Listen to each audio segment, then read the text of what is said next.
WhatsApp guys, welcome back to another Asian video. आज हम देखने वाले unknown facts of Tirupati Balaji मंदिर, hidden secrets of the richest temple in the world.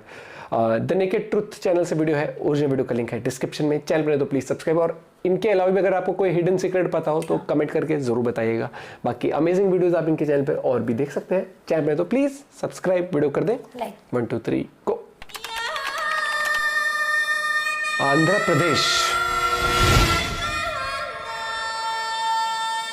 सुंदर है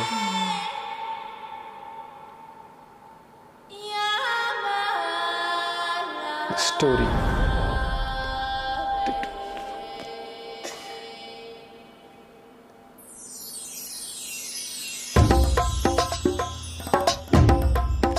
श्री तिरुपति बालाजी भारत का एक ऐसा मंदिर जो हर महीने 200 से 300 करोड़ रुपए केवल दान में कमाता है। 1,20,000 करोड़ ये बस कोई नंबर नहीं, बल्कि श्री तिरुपति बालाजी मंदिर की नेटवर्थ है। ये मंदिर भारत के सबसे अमीर मंदिरों में से एक है। भारत में कई सैकड़ों मंदिर मौजूद हैं, जो अपने चमत्कार और अद्भुत रहस्यों के लिए जाने जाते हैं, जिनका चमत्कार देखने हर साल करोड़ों लोग जाते हैं। और ऐसी ही चमत्कारी और रहस्यमय कहानी है श्री तिरुपति बालाजी मंदिर की। श्री तिरुपति बालाजी मंदिर दक्षिण भारत के राज्य आंध्र प्रदेश के चित्तौड़ जिले में स्थित है। मान्यता ये है कि यहाँ भगवान विष्णु और माँ लक्ष्मी निवास करते हैं। भगवान विष्णु। आज के इस वीडियो में हम आपको ऐसे रहस्य बताने वाले हैं जिसे आज तक साइंस भी नहीं समझ पाया। हम सभी जानते हैं कि तिरुपति बालाजी मंदिर भारत के सबसे धनी और पूजनीय मंदिर में से एक है। ये मंदिर तो सबसे अमीर है, पर कहा जाता है कि इस मंदिर में पूजे जाने वाले तिरुपति बालाजी खुद गरीब और कर्ज में डूबे हुए हैं। पर ऐसा क्यों? तो आइए पहले इसके पीछे की कहानी जानते हैं। एक बार ब्रह्मा जी के पुत्र महान ऋषि भृगु त्रिदेवों में कौन सबसे श्रेष्ठ है, इसकी परीक्षा लेने के लिए त्रिदेवों के पास एक एक करके गए। जब वे भगवान विष्णु के पास वैकुंठ धाम पहुंचे, तब भगवान विष्णु देवी लक्ष्मी की गोद में सर रख के आराम कर रहे थे। ये देखकर भृगु ऋषि को उनके इस व्यवहार पर बहुत गुस्सा आया और उन्होंने विष्णु जी की छाती पर लात से प्रहार कर दिया, जिससे भगवान विष्णु उठकर खड़े हुए और बोले, कहीं आपके पैर पर चोट तो नहीं लगी? आपके चरणों के स्पर्श से मैं धन्य हो गया। विष्णु जी के इस विनम्र व्यवहार को देखकर ऋषि भृगु रोने लगे और उनसे क्षमा मांगी, और इसके बाद उन्होंने विष्णु जी को त्रिदेवों में सर्वश्रेष्ठ घोषित कर दिया। लेकिन भृगु ऋषि के इस व्यवहार से माता लक्ष्मी बहुत क्रोधित हो गई, और भगवान विष्णु के ऋषि को कोई दंड ना देने पर वे बेहद नाराज हो गए और गुस्से में वैकुंठ धाम छोड़कर चली गई। जब विष्णु जी ने देवी को ढूंढना शुरू किया तो पता चला कि माँ लक्ष्मी ने पृथ्वी पर एक राजा के घर पद्मावती नाम की कन्या के रूप में जन्म लिया है। पता नहीं था मेरे को बिल्कुल भी। तभी विष्णु जी ने पृथ्वी लोक पर श्रीनिवास नाम के व्यक्ति के रूप में जन्म लिया।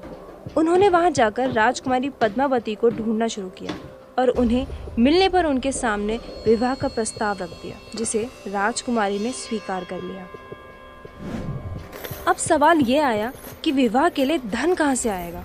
इस समस्या का हल निकालने के लिए विष्णु जी ने कुबेर से काफी सारा धन कर्ज ले लिया और ये वचन दिया कि वे कलयुग के अंत तक सारा कर्ज चुका देंगे। भगवान के कर्ज में डूबे होने के मान्यता के कारण भक्त बड़ी मात्रा में श्री तिरुपति बालाजी में धन दौलत भेंट करते हैं, जिससे भगवान विष्णु कर्ज मुक्त हो सके। कहा जाता है विष्णु जी वेंकटेश्वर स्वामी के रूप में तिरुपति बालाजी में निवास करते हैं।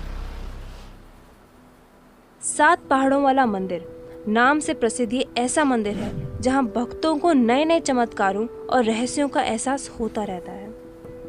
आइए जानते हैं तिरुपति बालाजी से जुड़े ऐसे रहस्यों के बारे में जिसने विज्ञान तक को हिला कर दिया। क्या आपको पता है तिरुपति बालाजी में स्थापित जो मूर्ति है वो किसी के द्वारा बनाई नहीं गई, बल्कि ये स्वयं प्रकट हुई थी। कहा जाता है कि यहाँ स्वयं भगवान विष्णु विराजमान है। मंदिर के मुख्य द्वार पर दरवाजे के दाईं ओर एक छड़ी है। कहा जाता है कि जब भगवान विष्णु छोटे थे तो इसी छड़ी से उनकी माँ ने उनकी पिटाई करी थी, जिससे उनकी ठोड़ी पर चोट लग गई। इसी कारण आज तक औषधि के रूप में हर शुक्रवार उनकी थोड़ी पर चंदन लगाया जाता है। इतना ही नहीं, इस मूर्ति पर लगे बाल भी बिल्कुल असली हैं। आपको जानकर ये हैरानी होगी कि आज से 15,000 साल पुरानी मूर्ति के बाल आज भी बिल्कुल मुलायम, रेशमी और साफ सुथरे हैं। इन बालों में कभी उलझने नहीं पड़ती। इस मंदिर में केशदान की बहुत प्रसिद्ध परंपरा है। मन्नत पूरी होने से पहले या बाद में लोग यहाँ अपने केश दान करते हैं। लगभग 20,000 लोग यहाँ रोज केश दान करते हैं। कहा जाता है कि प्राचीन काल में जब भगवान विष्णु धरती पर आए थे तो एक दुर्घटना में उन्होंने अपने कुछ बाल खो दिए थे। अब गंधर्व की राजकुमारी नीला देवी ने ये घटना को देखकर अपने खूबसूरत बालों में से एक हिस्सा काटकर विष्णु जी के सर पर लगा दिया। खुश होकर भगवान ने उनसे कहा कि केश शरीर की सुंदरता को बढ़ाता है और आपने मेरे लिए अपने बालों का त्याग कर दिया, इसलिए आज से जो भी मेरे पैरों में अपने बालों का त्याग देगा उसकी हर इच्छा पूरी होगी। और तभी से वहाँ बाल दान करने की प्रथा चली आ रही है। और केवल बाल ही नहीं, यहाँ आने वाले श्रद्धालु अपनी श्रद्धा अनुसार ढेर सारा पैसा, सोना चांदी दान करते हैं, जिसकी वजह से ये मंदिर दुनिया का सबसे अमीर मंदिर माना जाता है। बहुत अमीर है। भक्तों के केवल चढ़ावे से ही मंदिर की ट्रस्ट की हर महीने 200 से 300 करोड़ कमाई होती है और ये सारा पैसा दान पुण्य और समाज सेवा में लगा दिया जाता है। इस मंदिर के पास फिक्स डिपॉजिट में ही इतना पैसा है कि हर साल उसके मात्र ब्याज से ही मंदिर की 800 करोड़ से भी ज्यादा कमाई हो जाती है। वहाँ दर्शन करने वाले लोग और पुजारियों का कहना है कि भगवान वेंकटेश्वर की मूर्ति से हमेशा समुद्र में उठने वाली लहरों की आवाज आती रहती है। ये भी सुना है मैंने। अगर आप भगवान की मूर्ति को कान लगाकर सुनेंगे तो आपको लगेगा कि जैसे मानो आप समुद्र के बीच में खड़े हैं। इसी वजह से बालाजी की मूर्ति हमेशा नम रहती है। पर ऐसा क्यों है, ये आज तक किसी को पता नहीं चल पाया। इस मंदिर से लगभग 23 किलोमीटर दूर एक गांव है। कहा जाता है कि तिरुपति बालाजी की पूजा के लिए फूल, घी, दूध, मट्ठा, पवित्र पत्ता उसी गांव से आता है। उस छोटे से गांव को उसके लोगों के अलावा ना किसी ने देखा है, ना किसी को उस गांव में जाने की अनुमति है। परमिशन तो नहीं। इस गांव का अस्तित्व एक रहस्य बनकर रह गया है। भले ही बालाजी की मूर्ति विशेष प्रकार के चिकने पत्थर से बनी हो, लेकिन वो अपने साक्षात वहाँ होने का एहसास सबको कराते रहते हैं। आपको जानकर हैरानी होगी कि भगवान के आराम के लिए पूरे मंदिर का वातावरण को काफी ठंडा रखा जाता है, लेकिन इसके बावजूद बालाजी को बहुत गर्मी लगती है। उनके शरीर पर पसीने की बूंदें देखी जा सकती हैं। उनका माथा और पीठ हमेशा पसीने से भीगी रहती है। उन्हें ज्यादा गर्मी ना लगे इसलिए वहाँ हमेशा पंखे चलाकर रखे जाते हैं। सबसे आश्चर्यजनक बात तो ये है कि तिरुपति बालाजी के गर्भगृह में एक दीपक जलता है जो बिना घी या बिना तेल के हजारों साल से लगातार जल रहा है। और ये कैसे संभव है, इसका कारण आज तक नहीं पता चला। ये दिया किसने और कब जलाया ये भी किसी को नहीं पता। मतलब उसमें कोई इस मंदिर में हर रोज 3 लाख से भी ज्यादा देसी घी के लड्डू बनाए जाते हैं। हैरानी इस बात की है कि इन लड्डुओं को बनाने के लिए कोई नई टेक्नोलॉजी नहीं, बल्कि यहाँ काम करने वाले लोग 300 साल पुरानी तकनीक का ही इस्तेमाल करते हैं। इन 3 लाख से भी ज्यादा लड्डुओं को एक गुप्त रसोई में बनाया जाता है। ये रसोई दुनिया की सबसे बड़ी रसोइयों में से एक है। बड़ी तो होगी 3 लाख लड्डू रोज।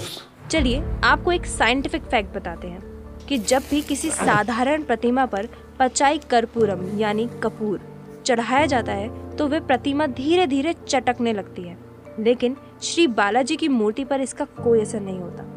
ना उस पर कभी कोई निशान देखा गया है और ये किसी चमत्कार से कम नहीं है। भगवान तिरुपति की मूर्ति के पैरों से एक पानी की धारा बह रही है जिसे विराज नदी कहा जाता है, जो कहाँ से आती है किसी को नहीं पता। और कभी कभी ये भी देखा गया कि बालाजी की मूर्ति का तापमान उबलते हुए पानी से भी ज्यादा गर्म हो जाता है। माना जाता है कि उनकी आंखों से जो तेज निकलेगा वो सामान्य व्यक्ति सहन नहीं कर पाएगा, इसलिए हमेशा बालाजी की मूर्ति की आंखें ढक दी जाती हैं। जब आप भगवान बालाजी के गर्भगृह में जाकर देखेंगे तो आपको लगेगा कि मूर्ति गर्भगृह के सेंटर में है, और जब आप गर्भगृह के बाहर आकर देखेंगे तो ऐसा लगेगा कि मूर्ति दाईं ओर स्थित है। ये मैंने भगवान बालाजी के हृदय पर माँ लक्ष्मी निवास करती हैं। माँ यहाँ रहती हैं ये तब पता चलता है जब हर गुरुवार को बालाजी का सारा श्रृंगार उतार कर उन्हें स्नान कराया जाता है और चंदन का लेप लगाया जाता है। और जब चंदन का लेप हटाया जाता है तो हृदय पर लगे चंदन में माँ लक्ष्मी की छवि उभर आती है। हो सकता है कि आप ये सुनकर इन सभी मिस्टीरियस बातों के पीछे कुछ साइंटिफिक रीजन दे दें, लेकिन कभी सोचा है कि क्यों हमेशा ऐसी ही धार्मिक जगहों पर ऐसे इंसिडेंट्स होते हैं, या कह लो चमत्कार। ये सब मात्र एक कोइंसिडेंस नहीं हो सकता और ना ही हर चीज साइंस से जुड़ी है। आपको क्या लगता है, क्या आप कभी तिरुपति बालाजी मंदिर गए हैं? क्या आपने कभी कुछ मैजिकल एक्सपीरियंस किया है? हमें कमेंट करके जरूर बताइए। और ऐसे गाइज, आप में से अगर कोई गया है तो पहले तो अपना एक्सपीरियंस आप बता सकते हैं, वो थोड़ा काफी इंटरेस्टिंग रहेगा। पद्मावत वाला टू बी फ्रैंक आज तक नहीं सुना, आज तक पहली बार मैंने इसी में सुना है कि महालक्ष्मी। हाँ, लेकिन एक वो चीज मेरे को उसका भी नहीं पता था, दीपक जो जलाते हैं वहां पर, जो बिना मैंने सुना है, मतलब वीडियोस में ही सुना है। और मुझे केश का भी नहीं पता था कि बाल दान के पीछे केश वाला वो जो कहते हैं ना, उसकी आवाज आती है, समुद्र की आवाज आती है। एक ये वाला जो था कौन सा ये वाला जो था आंखों, हाँ, कि सेंटर में वो बाहर आके देखो तो वो साइड में, ये 2-3 चीजें हैं जो मैंने सुनी है। बाकी वो पद्मावत वाला मैंने, मतलब फ्रेंकली मैंने पहली बार सुना है वो वाला। लेकिन वीडियो काफी इंटरेस्टिंग तरीके से बनाई गई, नरेशन बहुत गजब था। और प्लस इनके चैनल पे ऐसे ही टॉपिक्स बहुत बढ़िया तरीके से एक्सप्लेन है, आप देख सकते हैं। बाकी बहुत रहस्य होते हैं जो आज भी हम इंसानों को नहीं पता है। हर चीज जो है मतलब साइंस के परे है, कुछ साइंस के परे है। यूनिवर्स बहुत बड़ा है, साइंस भी कितनी भी खोज कर ले, मुझे नहीं लगता कभी भी पूरा इतिहास या किसी भी चीज के बारे में किसी भी तरीके से पता लगा पाएंगे। क्योंकि अर्थ ना, धरती जो है, पृथ्वी बहुत छोटा है, माइनर हिस्सा है उसका पूरे ब्रह्मांड का, अगर हम कहें तो। बाकी आप और वीडियोस भी हमें सजेस्ट कर सकते हैं, और आपका क्या पॉइंट ऑफ व्यू है, अपना एक्सपीरियंस भी आप शेयर कर सकते हैं, या और कोई हिडन सीक्रेट भी आपको पता हो। मिलते हैं वीडियो के साथ, बाय बाय, टेक केयर।